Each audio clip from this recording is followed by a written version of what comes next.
आज है 14 जून 2026 दिन रविवार।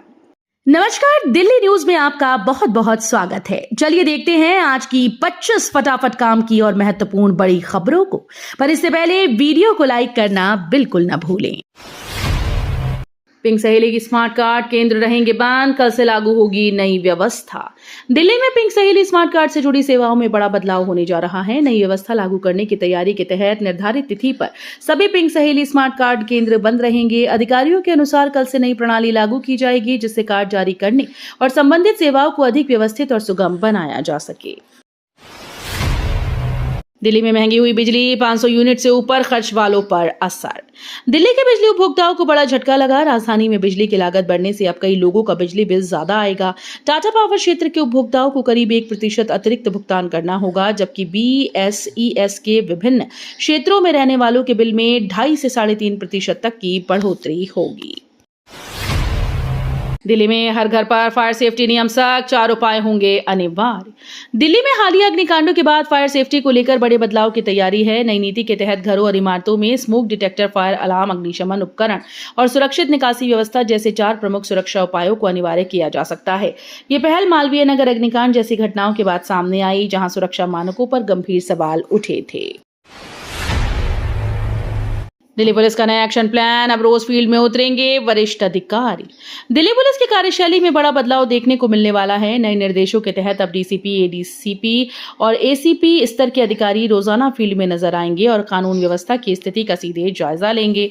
पुलिस का उद्देश्य अपराध नियंत्रण, बेहतर निगरानी और जनता के साथ संवाद को मजबूत करना है। यमुना स्वच्छता अभियान में आज जुटेंगे हजारों लोग, सीएम ने की भागीदारी की अपील।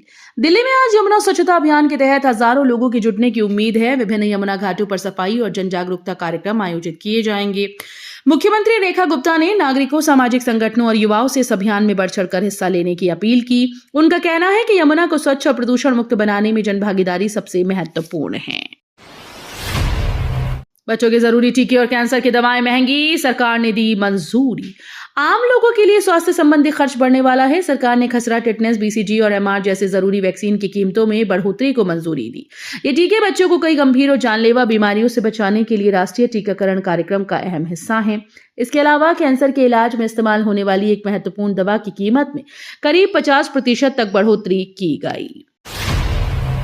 DTC ने शुरू किया ऑनलाइन फीडबैक सर्वे, यात्री बताएंगे सफर की समस्याएं और सुझाव। दिल्ली परिवहन निगम यानी DTC ने यात्रियों के अनुभव जानने के लिए ऑनलाइन पब्लिक फीडबैक सर्वे शुरू किया। यानी QR कोड स्कैन कर आसानी से सर्वे में हिस्सा ले सकते हैं। इस सर्वे के जरिए बसेस में सफर के दौरान होने वाली दिक्कतों, सुविधाओं की स्थिति और यात्रियों की संतुष्टि से जुड़े सवाल पूछे जा रहे हैं। DTC का उद्देश्य यात्रियों की राय के आधार पर सेवाओं में सुधार करना है। NDMC की बड़ी राहत, 30 जून तक प्रॉपर्टी टैक्स भरने पर मिलेगी 10% की छूट। नई दिल्ली नगर पालिका परिषद यानी NDMC ने प्रॉपर्टी टैक्स दाताओं को बड़ी राहत दी। परिषद ने घोषणा की है कि 30 जून 2026 या उससे पहले प्रॉपर्टी टैक्स जमा करने वाले संपत्ति मालिकों को 10% की विशेष छूट मिलेगी। NDMC पिछले कई वर्षों से समय पर टैक्स भुगतान को बढ़ावा देने के लिए ये सुविधा देती आ रही है। दिल्ली स्पेशल स्कूल्स में प्रवेश प्रक्रिया शुरू, विशेष जरूरत वाले बच्चों को मिलेगा अवसर। दिल्ली सरकार के स्पेशल स्कूल में नए शैक्षणिक सत्र के लिए प्रवेश प्रक्रिया शुरू हो गई। ये पहल विशेष जरूरतों वाले बच्चों को बेहतर शिक्षा और अनुकूल वातावरण उपलब्ध कराने के उद्देश्य से की गई। प्रवेश के लिए आयु प्रमाण पत्र, आधार कार्ड, निवास प्रमाण, पासपोर्ट साइज फोटो और संबंधित चिकित्सकीय या दिव्यांगता प्रमाण पत्र जैसे दस्तावेज जरूरी होंगे। शिक्षा विभाग ने अभिभावकों से समय रहते आवेदन करने की अपील की। अंग्रेजी माध्यम छात्रों को हिंदी में शिफ्ट करने की शिकायत पर शिक्षा निदेशालय सख्त। दिल्ली में कुछ स्कूल द्वारा अंग्रेजी माध्यम के छात्रों को हिंदी माध्यम में स्थानांतरित किए जाने की शिकायतों के बाद शिक्षा निदेशालय ने सख्त रुख अपनाया। अभिभावकों ने आरोप लगाया कि बिना सहमति छात्रों का माध्यम बदला जा रहा है, जिससे उनकी पढ़ाई प्रभावित हो रही है। मामले की गंभीरता को देखते हुए निदेशालय ने सभी स्कूल्स को स्पष्ट निर्देश जारी कर दिए हैं कि किसी भी छात्र का शिक्षण माध्यम अभिभावकों की अनुमति के बगैर नहीं बदला जाएगा। पूर्वी दिल्ली हाउस टैक्स शिविरों में उमड़ी भीड़, निगम को मिला 37.30 लाख राजस्व। पूर्वी दिल्ली में नगर निगम द्वारा लगाए गए हाउस टैक्स शिविरों को नागरिकों को शानदार समर्थन मिला। विभिन्न इलाकों में आयोजित इन शिविरों में बड़ी संख्या में संपत्ति मालिक पहुंचे और अपने बकाया व वर्तमान हाउस टैक्स का भुगतान किया। निगम अधिकारियों के मुताबिक इन शिविरों में कुल 37,30,000 रुपए का राजस्व प्राप्त हुआ। लोगों को टैक्स भुगतान रिकॉर्ड अपडेट और संबंधित समस्याओं के समाधान की सुविधा एक ही स्थान पर मिली। दिल्ली के खराब मौसम का असर, 8 उड़ानें लखनऊ डाइवर्ट, यात्रियों को परेशानी। दिल्ली में खराब मौसम का असर हवाई सेवाओं पर भी देखने को मिला है। तेज हवाएं, बारिश और कम दृश्यता के कारण राजधानी आने वाली 8 उड़ानों को लखनऊ के लिए डाइवर्ट करना पड़ा। मौसम की प्रतिकूल परिस्थितियों के चलते कई अन्य उड़ानों के संचालन पर भी असर पड़ा, जिससे यात्रियों को देरी और असुविधा का सामना करना पड़ा। एयरलाइंस और हवाई अड्डा प्रशासन लगातार स्थिति पर नजर बनाए हुए है। इंडियन पोलो एसोसिएशन को बड़ा झटका, जयपुर पोलो ग्राउंड पर केंद्र का कब्जा। दिल्ली स्थित इंडियन पोलो एसोसिएशन को बड़ा झटका लगा। राजधानी के ऐतिहासिक जयपुर पोलो ग्राउंड पर केंद्र सरकार ने कब्जा ले लिया। मामले में एसोसिएशन को अदालत से भी राहत नहीं मिली, जिससे उसकी मुश्किलें और बढ़ गईं। बताया जा रहा है कि जमीन और उसके नियंत्रण को लेकर लंबे समय से विवाद चल रहा था। न्यायिक स्तर पर राहत न मिलने के बाद अब केंद्र का पक्ष मजबूत हुआ है।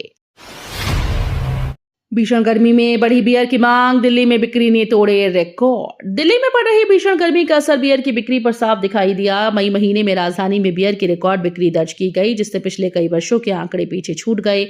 लगातार बढ़ते तापमान और लू जैसे हालातों के बीच लोगों ने ठंडक पाने के लिए बियर की खरीदारी बढ़ाई। शराब विक्रेताओं के अनुसार इस दौरान बिक्री में उल्लेखनीय उछाल देखा गया। एलजी के एक्शन के बाद दिल्ली पुलिस की सख्त गाइडलाइंस, फील्ड ड्यूटी अनिवार्य। दिल्ली में कानून व्यवस्था को और मजबूत बनाने के लिए पुलिस कमिश्नर ने नई सख्त गाइडलाइंस जारी की। उपराज्यपाल के निर्देशों के बाद शाम 5 बजे से रात 8 बजे तक पुलिस अधिकारियों और कर्मचारियों की फील्ड पर मौजूदगी अनिवार्य कर दी गई। इस दौरान गश्त बढ़ाने, संवेदनशील क्षेत्रों की निगरानी और आम लोगों से संवाद पर विशेष जोर दिया जाएगा। आदेश का उद्देश्य अपराधों पर प्रभावी नियंत्रण, पुलिस की दृश्य उपस्थिति बढ़ाना और जनता में सुरक्षा की भावना को मजबूत करना है। आईएनएस एयरपोर्ट तक एलिवेटेड कॉरिडोर बनेगा, दिल्ली वासियों को जाम से राहत। दिल्ली वासियों के लिए राहत भरी खबर है। राजधानी में आईएनएस एयरपोर्ट तक नया एलिवेटेड कॉरिडोर बनाने की योजना पर काम तेज हो गया। इस परियोजना के पूरा होने के बाद यात्रियों को भारी ट्रैफिक जाम से काफी राहत मिलेगी और एयरपोर्ट तक पहुंचने में कम समय लगेगा। कॉरिडोर का उद्देश्य प्रमुख मार्गों पर वाहनों का दबाव कम करना और यातायात को सुगम बनाना है। अधिकारियों के अनुसार ये परियोजना दिल्ली की परिवहन व्यवस्था को और अधिक आधुनिक बनाएगी। विदेशी भाषा एमबीए और प्रोफेशनल कोर्सेज में प्रवेश के लिए 17 जून से आवेदन। उच्च शिक्षा और करियर को नई दिशा देने की तैयारी कर रहे छात्रों के लिए अच्छी खबर है। विदेशी भाषा एमबीए और विभिन्न प्रोफेशनल कोर्सेज में प्रवेश के लिए आवेदन प्रक्रिया 17 जून से शुरू होने जा रही है। इच्छुक अभ्यर्थी निर्धारित समय सीमा के भीतर ऑनलाइन आवेदन कर सकते हैं। इन पाठ्यक्रमों के माध्यम से छात्रों को रोजगार और कौशल विकास के बेहतर अवसर मिलने की उम्मीद है। दिल्ली में ई वेस्ट प्रबंधन की नई तैयारी, सरकार ने मांगे नवाचार आधारित प्रस्ताव। दिल्ली सरकार ने बढ़ते ई वेस्ट यानी इलेक्ट्रॉनिक कचरे की समस्या से निपटने के लिए नई पहल शुरू की। सरकार ने ई वेस्ट के संग्रहण, निस्तारण, पुनर्चक्रण को बेहतर बनाने के लिए विभिन्न एजेंसीज और विशेषज्ञों से प्रस्ताव आमंत्रित किए। इस योजना का उद्देश्य पर्यावरण संरक्षण के साथ साथ इलेक्ट्रॉनिक कचरे के वैज्ञानिक प्रबंधन को बढ़ावा देना है। भारत की बड़ी ताकत दुनिया ने देखी, 5000 किलोमीटर दूर से आने वाली मिसाइल होंगी ध्वस्त। भारत ने रक्षा क्षेत्र में एक और बड़ी उपलब्धि हासिल की। उड़ीसा के चांदीपुर में multi layered ballistic missile defence system यानी बीएमडी की सफल टेस्टिंग की गई। इसके साथ ही भारत उन चुनिंदा 5 देशों में शामिल हो गया जिनके पास 5000 किलोमीटर दूर से आने वाली इंटर कॉन्टिनेंटल बैलिस्टिक मिसाइल को हवा में ही नष्ट करने की क्षमता है। निजामुद्दीन स्टेशन पर बड़ा बदलाव, नमो भारत कनेक्टिविटी से यात्रियों को मिलेगी राहत।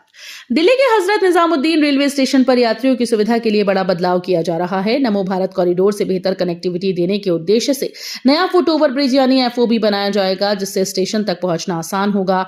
इसके साथ ही स्टेशन परिसर में यात्री सुविधाओं का भी विस्तार किया जाएगा। बेहतर आवागमन, भीड़ प्रबंधन और सुगम इंटरचेंज पर विशेष ध्यान दिया जा रहा है।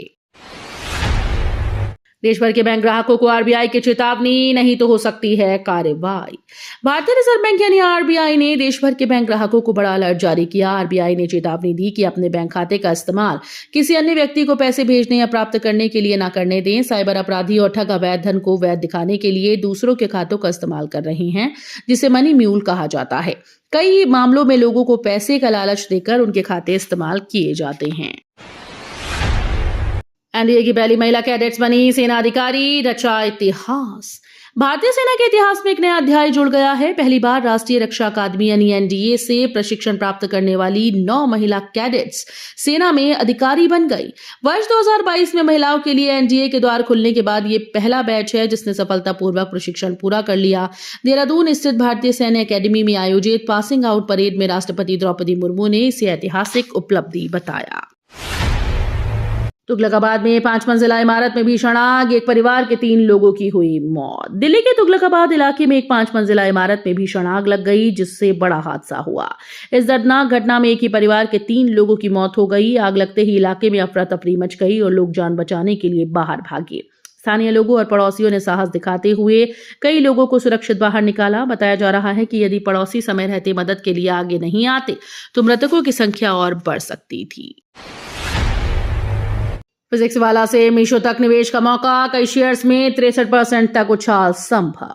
शेयर बाजार में निवेशकों के लिए कुछ चुनिंदा स्टॉक्स आकर्षण का केंद्र बने हुए हैं। ब्रोकरेज हाउस के अनुसार फिजिक्स वाला, मीशो समेत कई कंपनीज के शेयर आने वाले समय में मजबूत रिटर्न दे सकते हैं। कुछ स्टॉक्स में मौजूदा स्तर से 63% तक की संभावित बढ़त का अनुमान लगाया गया।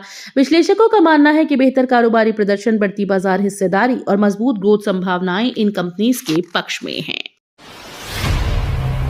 सीबीएसई 12वीं छात्रों को झटका, हाईकोर्ट ने रिवैल्यूएशन पोर्टल खोलने से किया इनकार। सीबीएसई कक्षा 12वीं के छात्रों को दिल्ली हाईकोर्ट से बड़ा झटका लगा। अदालत ने पुनर्मूल्यांकन यानी रिवैल्यूएशन पोर्टल को दोबारा खोलने की मांग वाली याचिका खारिज कर दी। याचिकाकर्ताओं का कहना था कि कई छात्र निर्धारित समय में आवेदन नहीं कर सके, इसलिए उन्हें एक और अवसर दिया जाए। हालांकि कोर्ट ने इस मांग को स्वीकार नहीं किया। फैसले के बाद अब निर्धारित समय सीमा के भीतर आवेदन न करने वाले छात्रों को राहत मिलने की उम्मीद खत्म हो गई। तो ये थी आज की बड़ी खबरें। रोजाना ऐसे ही सबसे पहले अपडेट पाने के लिए चैनल को सब्सक्राइब करना बिल्कुल न भूलें। धन्यवाद।